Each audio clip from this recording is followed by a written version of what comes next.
हरियाणा के पूर्व मुख्यमंत्री और कांग्रेस नेता भूपेंद्र सिंह हुड्डा ने जगजीत सिंह डल्लेवाल के अनशन के दौरान उनकी बिगड़ी तबीयत को लेकर अब चिंता जताई है।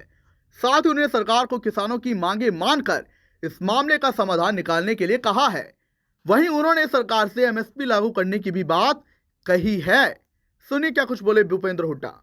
रोहतक से संजय कुमार की रिपोर्ट, सिटी तहलका।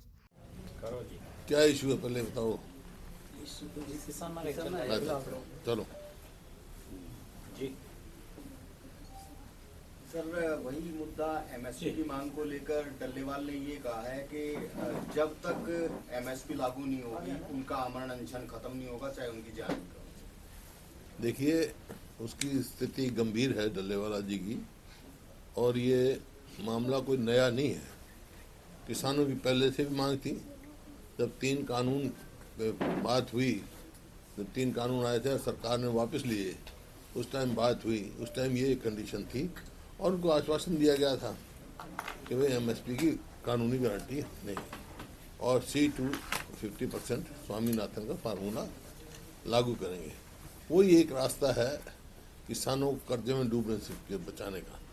मान लो 2014 में 8 लाख करोड़ किसानों पे कर्जा था, पूरे देश के किसानों पे।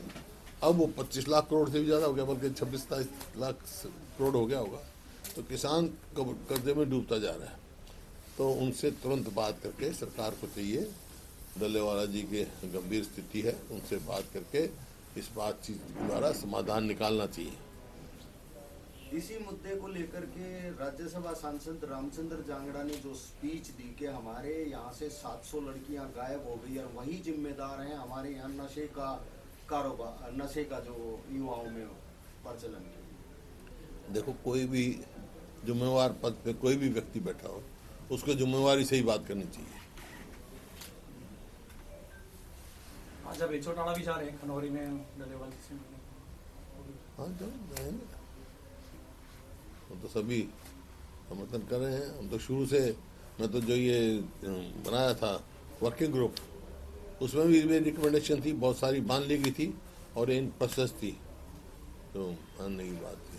उसमें यही हमारी रिकमेंडेशन थी, C2 50% का दिया जाए और कानूनी गारंटी। बीजेपी तो बार बार कह रही है किसान, जो किसान है पंजाब के हैं, उन्होंने वहां से बात करनी चाहिए। किसने कहा?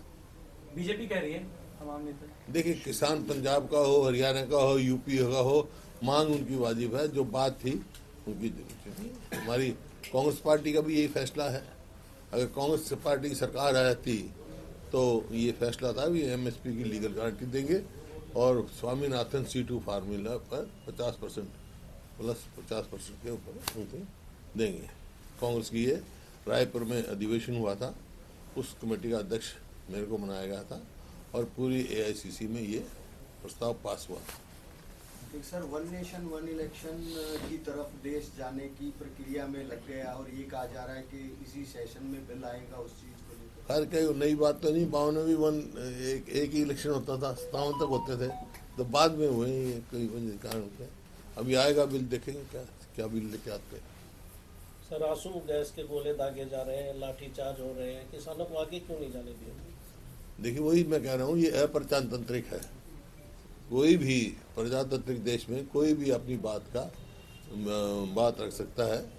समस्या है उनकी समस्या सुननी चाहिए। और जब कोई अगर कानून हाथ में ले तो जरूर सरकार को करना चाहिए।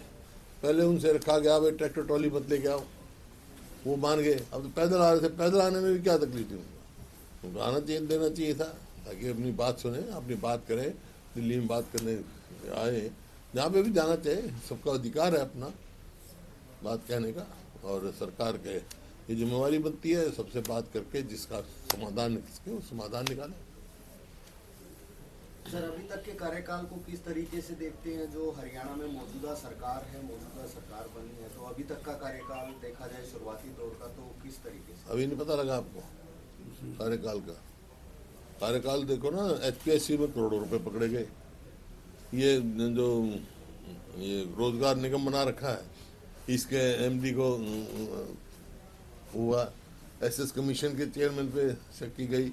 एक विधायक के लड़के ने कहा कि पैसा मांगा गया, परचून के जैसे बेचते इस तरह नौकरियां बेची इन्होंने और बात करते हैं। और इससे भी बात देखो, और तो और वुमेन कमीशन के चेयरमैन जो है रंगे हाथ पकड़ी गई,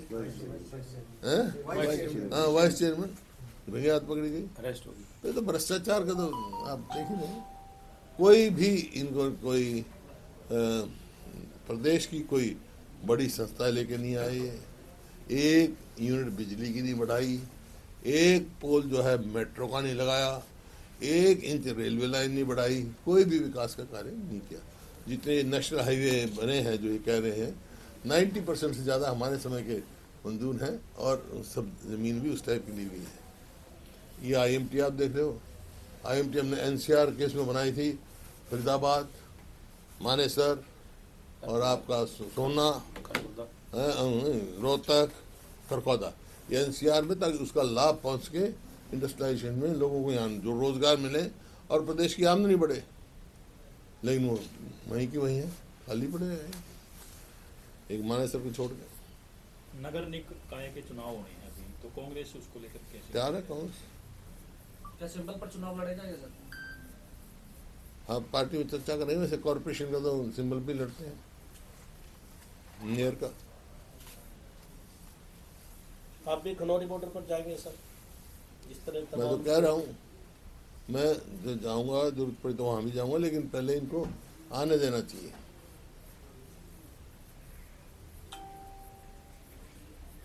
मैं कोई नंबर बनाने के चक्कर में नहीं हूँ, मैं इनकी जेन्युइन मांगों का समर्थन करता हूँ, पूरी पार्टी करती है।